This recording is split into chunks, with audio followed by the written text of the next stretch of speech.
Hey guys, Lost here. You guys voted, so I am here taking a look at the Mosin Nagant, which I just purchased. I was actually just at my local gun store buying a new AR-15.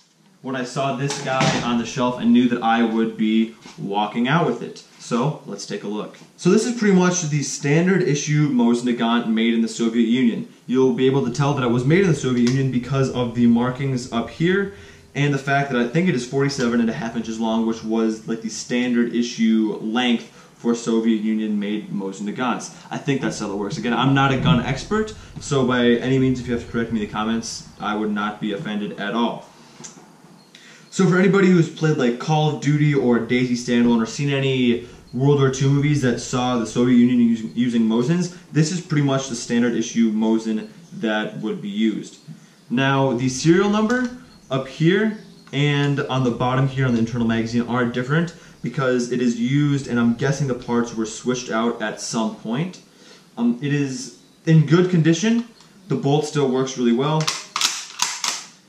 It's a little rattly, but other than that, it really does. It works, just fine.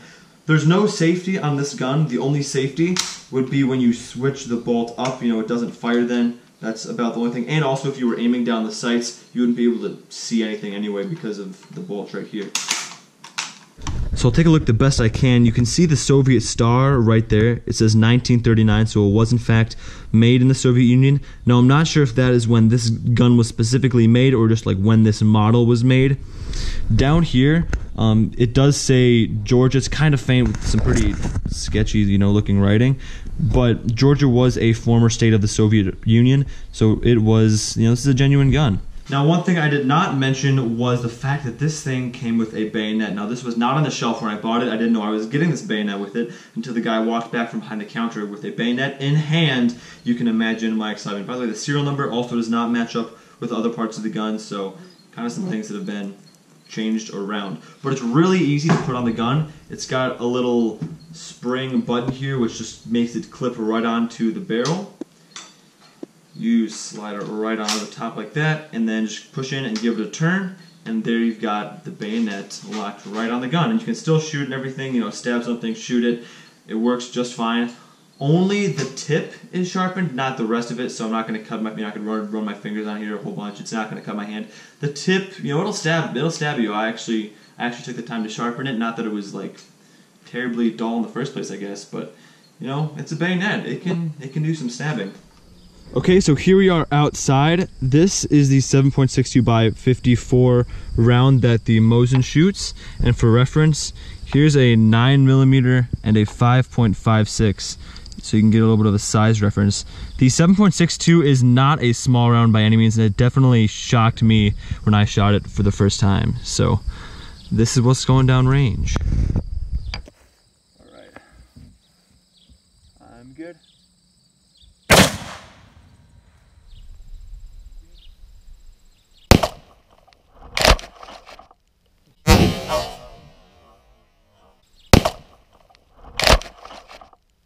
Well, this was our 1 gallon jug, absolutely demolished. This next shot's gonna be a bit of a penetration test. We've got a 1 gallon jug behind 3 pieces of 2x4, so let's try it out.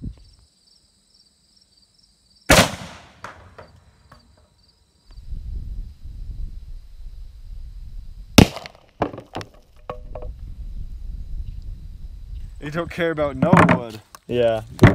Went straight through all 3 pieces of 2x4, and I got the shot right in the center. That was actually dead center, you're right. Yeah.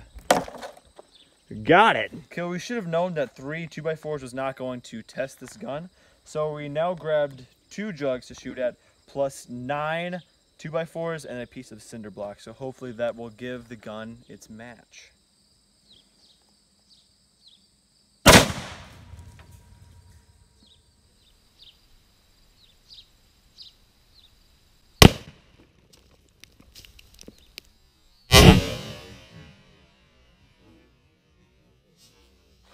Okay, so after taking a look at all the damage here, it looks like the cinder block is completely demolished. The shot did make it through the first 2x4, but it did not, however, make it through the second Is that lead in there? There's some shrapnel in there. Yeah, that is. Everything else is, yeah, that's, I guess that could be considered the last bit of the bullet, but everything else is completely fine. That cinder block really kind of took the powder out of it. Everything else is intact, so. So we're going to finish off the last bit of target we have left with 5 pieces of 2x4 and 2 jugs.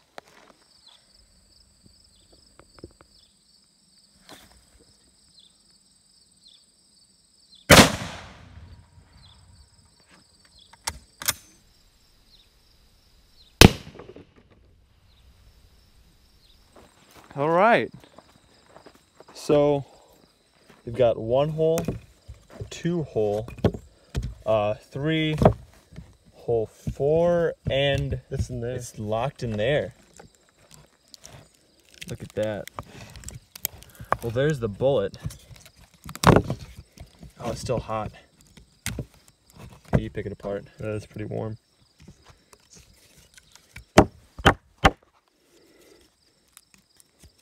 We'll see if we can get that out. Otherwise, it looks like these jugs, I mean, they got a little bit bruised, but other than that, yeah, I can see the copper in they're there. alive. Yeah, there's the bullet. So I guess its max is, what is that? 5 2x4s? Yeah, 5.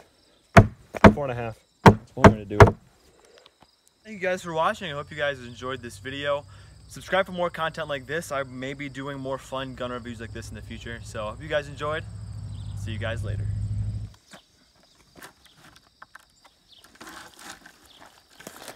Ready? Mm-hmm.